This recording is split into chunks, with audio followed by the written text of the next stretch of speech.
Родители школьников республики столкнулись с проблемами в работе электронного дневника и приложения для смартфонов NetSchool.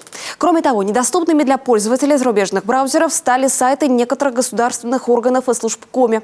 В Республиканском центре информационных технологий пояснили, это временный сбой, который устранят до конца дня. Он связан с переходом этих сайтов на отечественные сертификаты безопасности. Сейчас эти сертификаты выпускает Минцифра РФ. Все государственные информационные системы Республики Коми переходят на данные сертификаты. К сожалению, возникают иногда конфликты с некими компонентами программного обеспечения, которые, к сожалению, вовремя выявить не представляется возможным. Много западного программного обеспечения. Отечественные сертификаты не отличаются от тех, что были раньше, и не повлияют на работу сайтов. Пользоваться ими с зарубежных браузеров можно и сейчас. Для этого нужно только разрешить им принять эти сертификаты как безопасные.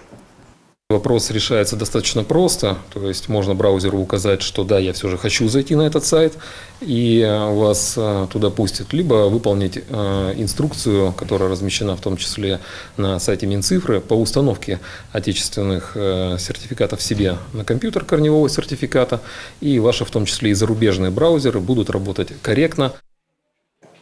Переход информационных систем на отечественные сертификаты безопасности – плановая работа, которую начали в прошлом году. На российскую сертификацию перейдет вся государственная информационная инфраструктура, сообщает ЦИТ.